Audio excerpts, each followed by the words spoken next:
berdiri sejak tahun 2022, Alliance Française Makassar merupakan pusat kebudayaan, pendidikan, dan bahasa Prancis yang dinaungi langsung oleh Kedutaan Prancis dan satu-satunya di Indonesia Timur, yaitu di Makassar.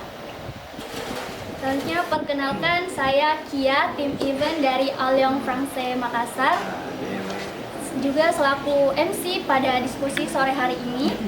Adapun tema diskusi kita yaitu eksistensialisme dalam pemikiran Jean-Paul Sartre.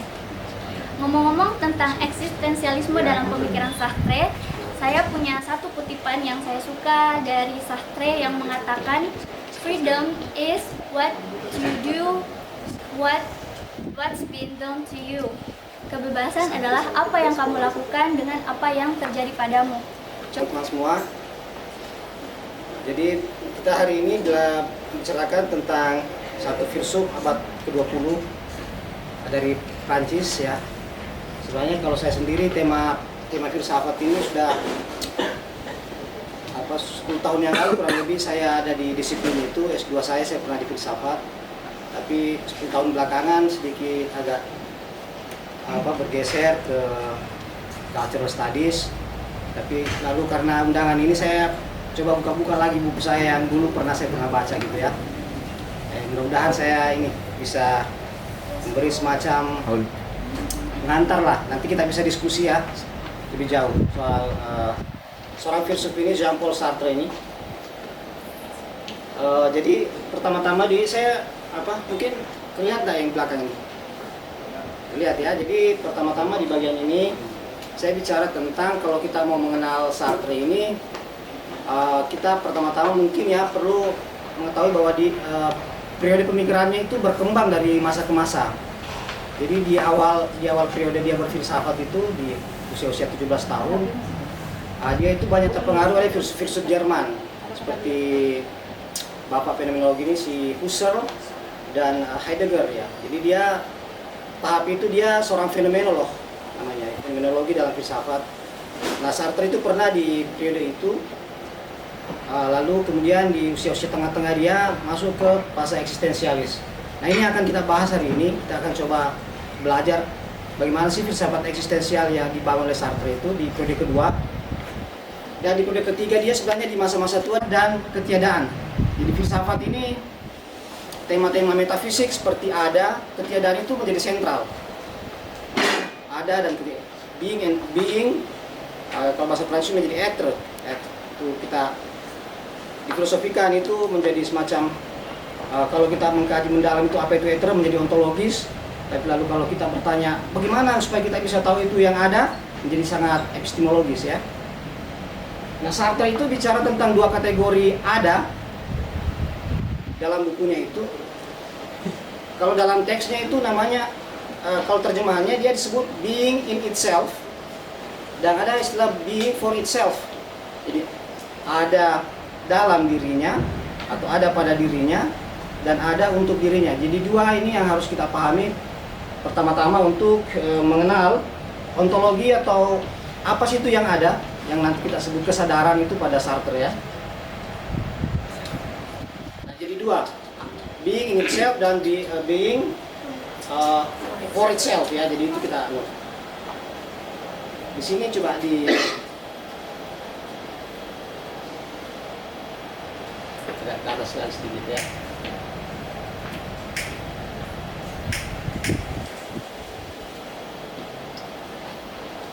Jadi kalau kita memahami apa itu being in itself itu sebenarnya kalau gampangnya begini nih.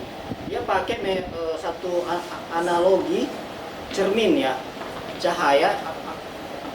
Pantulan kalau kita di bioskop itu ada semacam cahaya yang terpantul ke layar dinding film itu. Being in itself itu semacam apa yang ada di balik yang membuat terpancar itu. Jadi penonton itu bisa mengakses apa yang bisa kelihatan di layar itu, tapi sebenarnya itu tidak bisa mengakses apa yang ada di belakang layar. Nah, tapi itu bukan berarti tidak ada, itu ada. Kurang lebih kita itu tidak pernah mengetahui sebenarnya being in itself itu sebenarnya apa, nggak ada akses untuk ke sana. Jadi jalan buntu untuk menuju ke sana. Jadi itu semacam satu tahap kesadaran yang tidak mengenali dirinya, atau dia seperti kesadaran yang total sehingga dia tidak bisa dikenali gitu. Nah, nanti berbeda dengan being for itself, yaitu kesadaran bisa langsung ke bawah ini. Ada tadi yang di atas.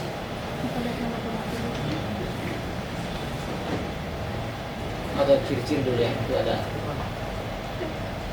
Jadi begini, karena dia tidak diketahui, cirinya di situ dia berada pada sebuah keadaan yang tidak bebas. Jadi dia ada di situ tidak bebas, tidak diketahui, dan menjadi satu bagian dari diri manusia itu sendiri. Jadi ada bagian manusia seperti itu, kesadaran itu. Jadi sebuah kesadaran yang tidak dikenali.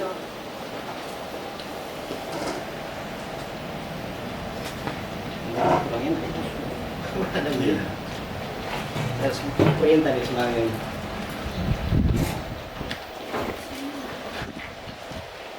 Langsung ke itu.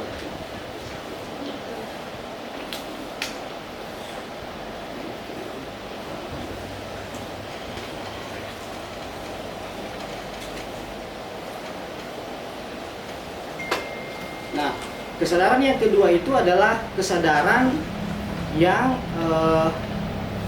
being for itself, itu kesadaran yang berisi objek. Jadi sudah ada pengetahuan di situ. Nah, ini agak sedikit metafisik ya. Nanti manusia itu punya kedua-duanya sebenarnya itu. Ada kesadaran yang berada pada dirinya, ada kesadaran yang berada untuk dirinya. Jadi kesadaran yang satu itu tidak berisi apa-apa, dia absolut, tidak bebas. Sedangkan kesadaran yang satu itu berisi objek, sehingga di situ ada pengetahuan. Tapi nanti lalu kita lihat apa konsekuensinya dari cara dia berbicara membagi dua model kesadaran seperti itu ya. Nah, ciri kesadaran yang being for itself itu selalu bersifat intensional. Nah, jadi ini kosakata yang diambil dari fenomenologi. Jadi kesadaran manusia itu menurut Sartre itu selalu terarah, intensional. Jadi selalu mengarah pada sesuatu di luar, yang mana yang di luar itu adalah objek. Jadi kesadaran pada being for itself adalah kesadaran yang berisi suatu objek. Nah, ini nanti yang membuat kenapa Sartre itu agak agak sinis ketika bicara relasi antar manusia. Karena kita ini itu selalu mungkin menjadi objek kesadaran manusia. Jadi misalnya moderator ini melihat saya melalui tatapannya itu sebenarnya saya dijadikan objek oleh dia, sehingga ini hubungan antar saya dengan dia ini selalu objektivasi saya namanya, menjadikan saya objek dalam kesadarannya. Dengan begitu, itu kan saya dalam kesadaran dia itu tidak bisa berbuat apa-apa. Saya kehilangan kebebasan ketika saya menjadi objek kesadaran dia. Sehingga bagi Sartre itu nanti relasi antar manusia itu jalan buntu. Entah saya yang mengobjektivasi dia atau dia mengobjektivasi saya. Jadi saya menjadi objek bagi dia atau dia menjadi objek bagi saya. Itu entah melalui tatapan, entah melalui interaksi begitu ya. Jadi nanti ada ungkapan yang terkenal Sartre itu, manusia lain itu adalah neraka bagi saya. Ya, karena memang tidak ada jalan bagi dia. Pertemuan manusia itu adalah pertemuan kesadaran yang salah satunya bisa menjadi objek dari yang lain. Karena ada ciri dalam kesadaran itu bersifat intensional ya, selalu terarah pada apa yang ada di luar dirinya. Makna itu kan, kalau model dia ada dulu, eksis dulu baru makna. Karena kita sudah ada dan tidak tahu makna sebenarnya, maka di situ sebenarnya ada kebebasan. Jadi kebebasan mungkin hanya menurut Sartre ya, hanya kalau kita menutup semua peluang-peluang dari sesuatu yang absolut yang mengimposisi makna kepada manusia. Jadi dari awal dia sudah tadi itu yang logika perumpamaan cahaya dari bioskop itu, kita nggak ada akses untuk mengetahui apa sih yang berada di belakang cahaya ini. Hanya dengan cara itu manusia bisa bebas. Jadi manusia ini kita ada kebebasan menurut Sartre ya, kita bebas. Justru menurut dia kebebasan itu merupakan hukuman bagi manusia. Kutukan, ya kutukan. Kenapa kutukan? Karena ya kita bebas, tapi dalam kebebasan itu kan kita ada risiko. Kita harus memilih. Justru disitulah letak salah satu eksistensialisme Sartre itu, adanya kebebasan. Di dalam kebebasan itu ada risiko, tapi di dalam risiko itu ada tanggung jawab. Maka sebagai manusia menurut Sartre, ya sudah, kita ini bebas memilih. Tapi ya tidak bisa juga kita sebebas-bebasnya, di situ tetap ada risiko, tapi juga di situ ada tanggung jawab. Maka di Sartre itu peran tanggung jawab itu sangat penting secara etis. Karena kebebasan itu sangat penting. Naik lagi. Nah, tapi kita ini ada istilah juga faktisitas. Kita bebas ini, yang manusia ini bebas, punya suatu kebebasan, tapi kita juga suatu kondisi faktisitas. Yaitu tuh ada sesuatu pada manusia itu yang kita nggak bisa pilih. Misalnya itu kita lahir dari orang tua yang begini, suku kita begini, tubuh kita begini, itu terberi kepada manusia itu disebut faktisitas. Jadi ada sesuatu kontradiktif, kita tidak bebas memilih diri kita. Karena itu kita ada begitu saja, kita nggak mempertanyakan kenapa saya menjadi begini, kenapa saya, dari mana saya. Tapi saya bertanya ini, saya harus ngapain? Jadi dia terarah ke depan tuh Sartre itu. Bukan mundur ke belakang, dia nggak bertanya ke belakang, tapi dia bertanya ke depan, saya harus apa supaya saya punya makna. Disinilah orang sering bilang, dan Sartre sendiri bilang dia punya sebenarnya sistemnya itu agak ateistik ya, agak ateistik dalam arti bahwa dia menutup celah keberadaan Tuhan, karena kalau ada keberadaan Tuhan, dia melihat kalau manusia mengakui adanya Tuhan, maka manusia tidak bebas.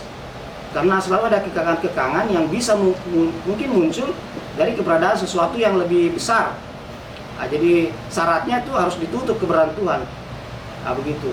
Tapi saya kira ini kan bisa kita diskusikan, apakah memang betul-betul manusia itu tidak bebas kalau Tuhan itu ada, kan? Ini bisa kita diskusikan dan kita bisa perdebatkan, kita bisa pertanyakan. Tapi begitulah Sartre berpikir bahwa hanya kalau Tuhan ditiadakan maka manusia bebas. Itu prinsip asal usul kebebasan pada Sartre. Kemudian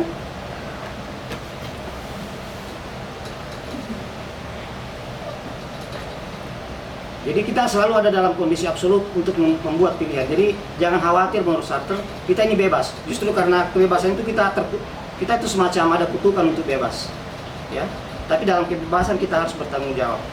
Terus ini saya ringkaskan dari bukunya Eksistensialisme is Humanism ya. Di sini mengapa filsafat eksistensialisme Sartre itu disebut humanis? Pertama karena dia menekankan manusia itu penting ya. Humanisme itu kan lahir sebagai salah satu bentuk filsafat modern. Kalau kita misalnya tarik ke belakang ya, sebelum filsafat modern, Descartes muncul di abad ke-17, itu kan ada abad pertengahan ya. Filsafat abad pertengahan itu kan filsafat yang sebenarnya bukan filsafat, teologi yang kuat di situ. Itu kan manusia dianggap sebagai seperti abdi, hamba begitu ya, tidak punya kebebasan, itu karena ada Tuhan di sana. Lalu setelah abad modern muncul humanisme, memberikan tekanan yang kuat pada manusia sebagai subjek. Nah, itu sebagai humanisme namanya itu. Salah satu ciri. Nah, Sartre itu persis karena memberikan penekanan penting pada manusia, maka dia disebut humanis. Letak humanismenya itu ada di situ salah satunya. Kemudian dia bicara tentang pentingnya kebebasan dan tanggung jawab, saya sudah buktikan ini tadi. Kemudian Sartre itu anti dogmatis. Kenapa dia menolak dogmatisme? Karena dalam dogmatisme itu tidak ada kebebasan. Kalau kita terdogma, berarti kita itu terpenjara dalam sebuah sistem berpikir. Maka Sartre itu menganjurkan dalam filsafat itu supaya manusia bebas, ya dia harus menghapus dogma, segala dogma, maka termasuk dogma politik, dogma agama, dogma apapun di situ itu harus dilawan, karena kalau ada itu kita nggak bebas. Kalau kita nggak bebas berarti kita nggak mungkin eksis lah menurut Sartre begitu ya. Justru karena kalau kebebasan itu kita eksis. Nah, karena dia menolak dogmatisme, tentu dia menolak segala bentuk determinisme.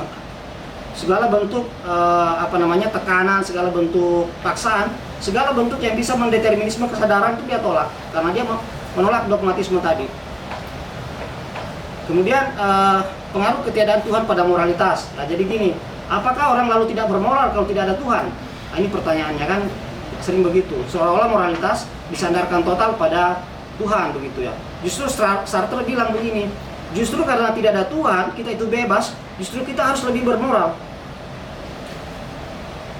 Paham nggak maksudnya? Jadi justru karena kita ini bebas, kita bertanggung jawab, kita harus lebih bermoral, karena kalau tidak ada makna sama sekali. Jadi dia membantah tesis bahwa moralitas hanya mungkin kalau ada Tuhan. Nah, justru dia meniadakan Tuhan dan justru dengan tiada Tuhan itu manusia bebas. Di situ manusia bisa menemukan moralitasnya supaya dia bermakna. Gitu kurang lebih ya. Mungkin saya simplistik tapi kurang lebih supaya agak mudah dipahami, saya terangkan seperti itu.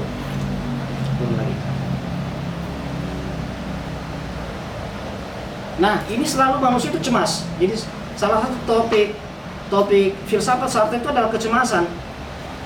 Kita itu selalu cemas. Ada satu novelnya namanya Nausea. Itu cemas. Kenapa manusia cemas? Dari mana asal usul kecemasan kalau dalam Sartre? Mengapa manusia cemas? Itu pertanyaannya. Kenapa manusia cemas? Itu pertanyaan eksistensial. Cemas itu beda dengan takut. Kalau takut itu jelas objeknya. Saya takut anjing, saya takut ketinggian, saya takut.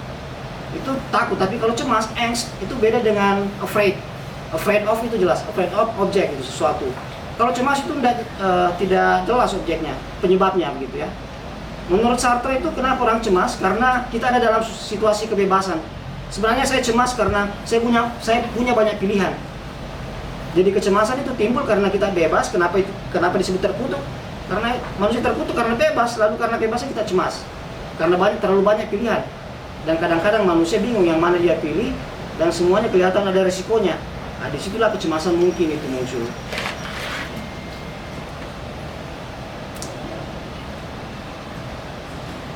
Nah, dalam situasi seperti itu sebenarnya itu tadi bicara moralitas itu membutuhkan bahwa manusia itu karena mencari makna, maka moralitas itu karena kita bebas, maka justru kita harus membangun moralitas baru, moralitas kita sendiri, ya. Jadi tidak bergantung pada moralitas dogmatik begitu ya. Jadi manusia itu bebas. Nah, ini dari mana konsep Sartre bicara tentang manusia adalah neraka bagi manusia yang lain? Itu dari bukunya yang berjudul No Exit ini. Di situ dia bicara soal 3 atau 4 tokoh yang berada dalam ruangan tertutup. Lalu dialog tokoh-tokoh itu pada awalnya mereka berbohong tentang siapa diri mereka. Lalu tokoh-tokoh itu merasa tersiksa karena ada pandangan-pandangan dari orang sekitarnya. Lalu dia melihat bahwa tidak ada jalan keluar, sebenarnya pandangan itu menusuk saya dan menjadikan saya objek. Lalu sebenarnya mereka merasa tidak nyaman di situ. Dan lalu disinilah dia memformulasikan kalimatnya bahwa manusia itu adalah neraka bagi manusia lain. Ya, kurang lebih itulah secara garis besar. Tentu saya terlalu menyederhanakan, itu banyak aspek filosofis yang mungkin bisa kita gali, tapi paling tidak secara general dan secara sederhana kurang lebih begitulah saya memahaminya. Nanti mungkin teman-teman yang lain bisa menambahkan. Ya, terima kasih. Terima kasih Bapak. Selanjutnya saya persilakan kepada Bapak Aspin. Oke, kira gue akan. Oke, selamat sore teman-teman, Bunju. Saya diberi kesempatan untuk mengulas satu tokoh besar, salah satu tokoh besar filsuf Prancis, yakni Jean-Paul Sartre, di mana gagasannya ini sangat berkontribusi bukan semata-mata dalam diskursus filosofis, tetapi juga menjadi sebuah aliran sastra, ya, dan juga menjadi sebuah identitas masyarakat modern sebagai bentuk perlawanan atas teosentrisme, dan juga menjadi sebuah gerakan politik, sebenarnya itu eksistensialisme.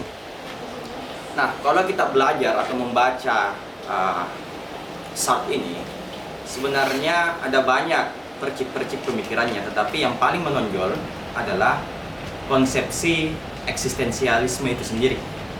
Nah, perdebatan tentang eksistensi atau keberadaan itu bukan sebenarnya muncul dari ucapan Sartre itu sendiri, melainkan saya rasa ya, itu sudah jauh terbentang di masa Romawi kuno ketika kita membaca karya-karya Augustinus misalnya, kemudian berpindah ke era Fajar Budi atau era of Clarung atau Renaissance, yang dimana mempersoalkan kembali tentang konsep-konsep kemanusiaan atau humanisme.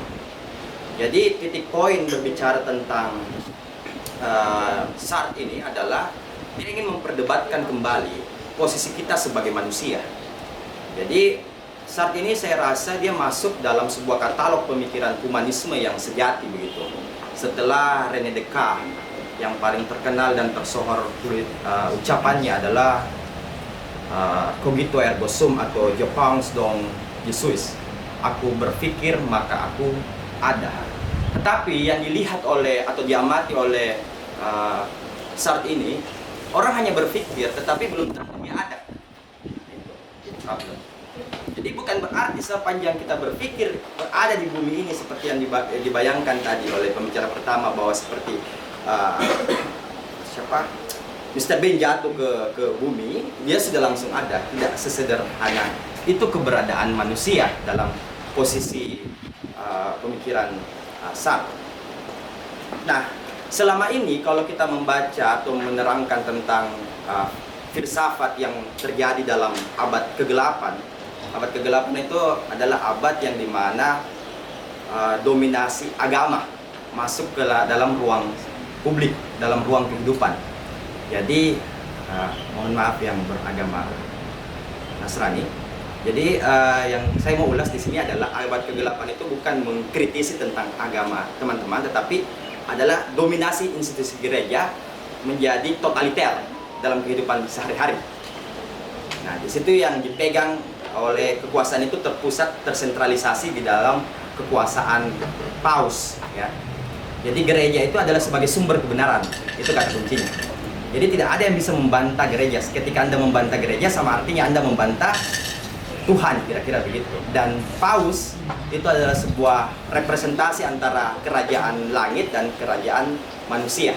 Jadi di situ susunan hierarkinya. Akibatnya apa? Manusia dilanda dalam sebuah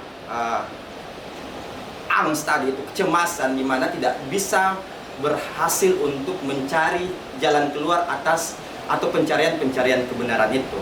Akibatnya semua tertuju kebenaran menurut versi atau otoritas gereja.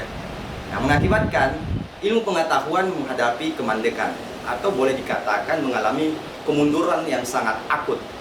Padahal Eropa sebelum masuk dominasi gereja atau penyebaran siar agama Nasrani di Eropa, itu pernah mengalami sebuah era Renaissance juga. Tetapi era Renaissance itu berhenti di era Romawi kuno. Jadi dari era Yunani kuno ke Romawi kuno kemudian tenggelam dan dihabiskan karya-karya besar-besar yang ada di sana. Kemudian disitulah kemudian menjadi ilmu pengetahuan menjadi sesuatu yang dianggap magic, dianggap berhala. Nah, Tuhan ya, dalam kepercayaan itu telah dianggap sebagai sumber kebenaran. Gereja sebagai sumber kebenaran. Otomatis masyarakat gelap gulita nih untuk menghasilkan sebuah perdebatan baru. Seolah-olah ketika melakukan kritik agama itu adalah perbuatan ateisme, perbuatan tanda kutip kafir dan sebagainya.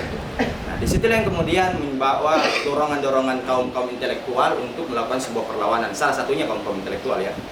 Nah, lahir dalam era Renaissance adalah ingin mempertanyakan kembali dalam konsep manusia itu berpikir, apakah sumber kebenaran itu berasal dari pemahaman teosentrisme atau bagaimana? Nah, disitulah yang kemudian mendorong masyarakat untuk berpikir secara humanis bahwa manusia itu adalah pusat dari semesta.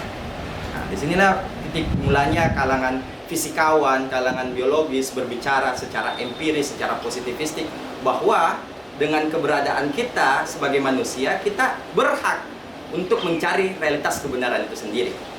Tapi pertanyaannya kemudian, bagaimana caranya mendapatkan kebenaran itu? Nah, disitulah muncul perdebatan metodologis sebenarnya.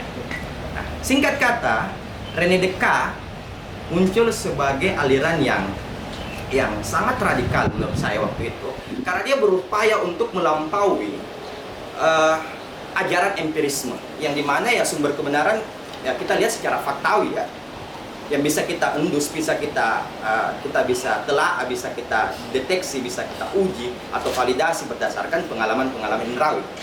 Tapi hubungan dengan akal, apakah itu tidak cukup untuk memberikan penjelasan sebagai bukti konkret atau fakta untuk membicarakan tentang kebenaran? Nah, RNDK mengajak kita untuk melihat yang ya tadi bahasa pembicara pertama adalah yang metafisik. Karena selama ini kita bicara tentang kebenaran itu adalah hal yang bersifat fisik.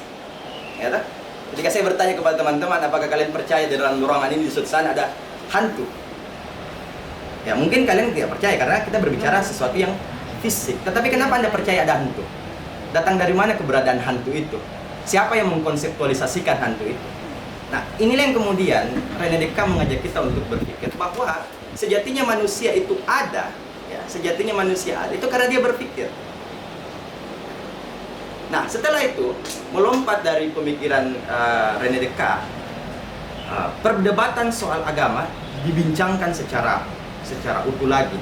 Jadi kritik agama ini bukan berarti sepenuhnya mau mengadili Tuhan, tidak ya. Kritik agama ini untuk menunjukkan bahwa kita hanya berpikir tentang Tuhan itu dalam bayangan-bayangan kita.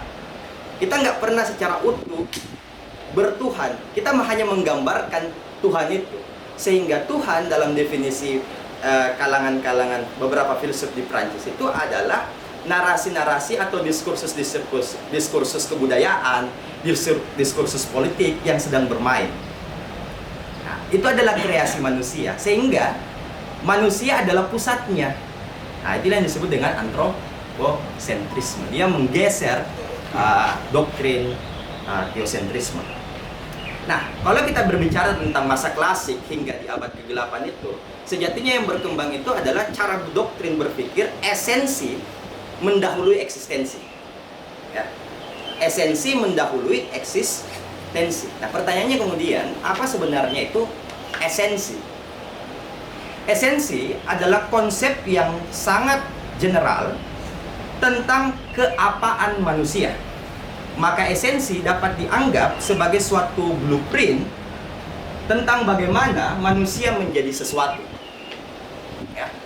Jadi definisi tentang kita sebagai manusia dalam era modern kapitalistik adalah ketika Anda bekerja, ketika Anda mendapatkan upah, hidup yang bermartabat ketika misalkan mahasiswa saya pengen daftar PNS. Jadi esensi manusia mendahului eksistensinya.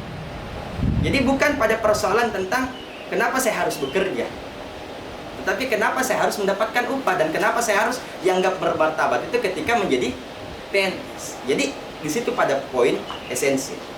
Nah, doktrin esensialisme ini sebenarnya muncul dari era Plato sebenarnya, yang kemudian diadopsi kuat dalam tradisi Kristianisme, di mana esensi atau kodrat atau tujuan mendahului keberadaan. Dengan kata lain, esensi mendahului eksistensi. Nah, visi ini bertahan di abad ke-8 dan mungkin masih terasa sisa-sisanya di hari ini, khususnya dalam era feodalistik. Ya. Menetapkan manusia itu memiliki kodrat atau esensi tertentu. Dari kodratnya, seseorang menarik konsekuensi lanjutannya mengenai tujuan hidup dan bagaimana ia harus hidup. Jadi, ada standarisasi yang telah dibangun dalam esensi itu sendiri. Ya. Oleh siapa? Bukan manusia ternyata. Bukan kita sebagai orang yang bebas terlahir di muka bumi ini menentukan kita ini harus menjadi siapa. Tetapi oleh siapa yang menentukan itu? Jadi kita sudah dianggap sebagai benda mati. Yang kalau dipinjam tadi, pernyataan tadi ya. Kita sudah menjadi benda mati. Yang membuat kita beresensi adalah mereka. Makanya kita menganggap neraka adalah mereka. Ya, kan? Maksudnya adalah kita tidak pernah menjadi orang yang otonom. Kita semuanya dideterminasi oleh keadaan, lingkungan, struktur, sistem, kebudayaan, termasuk agama. Sehingga kesalihan, kebaikan, kebijaksanaan, moralitas itu tidak pernah sepenuhnya datang dari kita, tetapi struktur-struktur yang sudah berlangsung. Artinya eksistensi manusia belum tentu hadir begitu saja ketika kamu terlahir di muka bumi ini. Nah, dari visi ini pula manusia secara tujuan ialah melayani atau beriman pada Tuhan. Karena memang saat ini sejak awal di umur 12 tahun itu sudah ateis. Jadi waktu itu dia lagi menunggu bus mau ke sekolah karena jemputannya lama. Dia termenung memikirkan agama. Dan dia mempertanyakan, jangan-jangan memang Tuhan gak ada. Nah, dimulai dari kegelisahan itu yang mendorong dia untuk bertanya-tanya soal konsepsi agama. Jadi petualangan spiritual dialami oleh Sartre ini sebenarnya sejak di umur 12 tahun. Berbeda ketika kita bicara tentang Marx, dia baru mempertanyakan soal agama itu baru di umur 21 tahun. Meskipun dia menulis disertasi tentang salah satu tokoh Kristiani, tetapi dia baru mempermasalahkan soal kristenisasi itu ketika membaca tulisannya Hegel dan sebagainya. Jadi di situ ajaibnya Sartre. Nah, di sini kemudian berupaya dibatalkan oleh Sartre bahwa eksistensi mendahului esensi. Dia membaca terbalik soal tentang keberadaan itu. Justru eksistensi itu lebih dulu ada ketimbang esensi.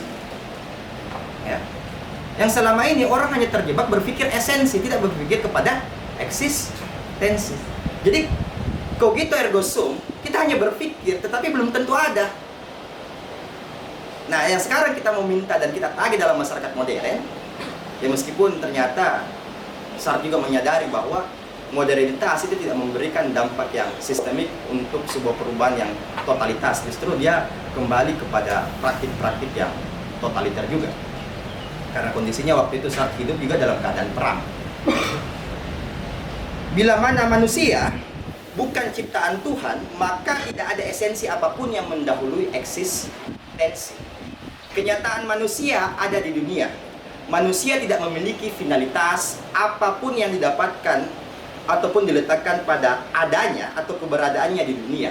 Sebab ada manusia tanpa esensi, maka adanya bersifat kontingen atau tidak mutlak, tidak absolut juga. Ya. Nah, karena kontingen itu, maka sifat dasar ada. Manusia adalah kebebasan total. Ini adalah dambaan bagi cogito ergo sum yang sejatinya kita bisa dikatakan ada ketika kita bebas. Itu yang diinginkan oleh Sartre. Kalau dalam pandangannya Sartre sendiri itu batasan kebebasan itu sendiri seperti apa? Karena kalau di wilayah politik kan kita tahu ada liberalisme yang mungkin konsensus bahwa manusia harus bebas, individu harus bebas, tapi ada konsensus kalau ada batasan di kebebasan itu, bahwa Anda bebas melakukan apa saja selama kebebasan itu tidak mengancam kebebasan orang lain. Jadi ada batasan yang menghalangi orang-orang yang mungkin memiliki human nature yang menjaga agar orang-orang yang mengekspresikan kebebasannya tidak mengancam kebebasan orang lain. Nah, dalam pandangan Sartre itu sendiri seperti apa? Apakah ada batasan atau memang mutlak seperti dijelaskan? Gitu. Soal tentang kebebasan dan keadilan itu. Persoalannya adalah apakah kebebasan itu bersifat given atau tidak? Ya. Apakah kebebasan itu bersifat terberi atau memberi? Ya. Nah, kenyataannya adalah selama ini kita melihat bahwa konsep tentang kebebasan itu adalah konsep yang sudah ada ketika kita lahir. Tetapi dalam konteks itu ternyata selama ini yang kita pahami juga kebebasan itu selalu diberikan oleh negara. Ya, kebebasan itu diberikan oleh negara. Pembuktiannya apa? Negara memberikan Anda kebebasan untuk berserikat, berbicara dan sebagainya. Tetapi ada batasan-batasannya. Ya, sehingga kebebasan itu bersifat otoritatif. Ya kan? Kendati pun juga kita melihat dalam praktik negara-negara libertarian, misalkan di Barat, misalkan Amerika Serikat ataupun di Eropa Barat misalkan, juga pun demikian, bahwa ternyata tidak ada kebebasan yang bersifat absolut. Selalu dalam kenyataannya kebebasan itu punya batasan-batasan atau eksepsi-eksepsinya. Contoh misalnya, negara menjamin kebebasan individu.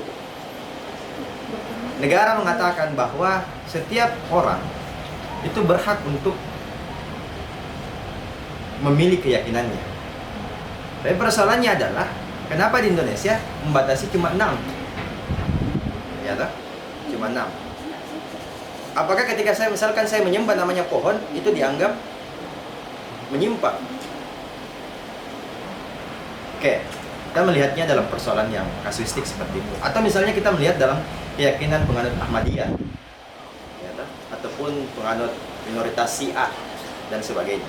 Pada kenyataannya seperti itu, bahwa kadangkala kebebasan dalam arti kata dalam proses, dalam aktivitas politik yang kita sebut dengan liberalisme politik, yakni demokrasi, itu juga demokrasi kerap melakukan kebebasan dalam arti kata bisa menangguhkan kebebasan itu hanya demi untuk mempertahankan, ada dalil negara misalnya, kestabilan, kedaulatan, keamanan, dan sebagainya. Nah, itu juga terjadi dalam konteks di negara Barat waktu peristiwa 11 September, 9/11, ketika misalkan saat itu Al-Qaeda menginvasi Amerika Serikat di gedung kembar World Trade Center, itu langsung muncul istilah I condemn teroris, ya toh? Jadi teroris itu sudah terbangun di diskursusnya adalah setiap orang itu bisa menjadi menjadi pelaku teror, sehingga maka kita bisa mengambil cara untuk menghalangi ancaman-ancaman terorisme itu sendiri. Dengan cara apa? Oh, dengan demokrasi misalnya. Oh, bawa itu namanya demokrasi, promosikan ke Afghanistan, bawa ke Irak. Tapi justru menghalangi kebebasan masyarakat Irak itu sendiri, yang tidak pengen melihat pemimpinnya Saddam Hussein yang harus dicopot secara brutal oleh Amerika Serikat. Hanya dasarnya adalah demokrasi.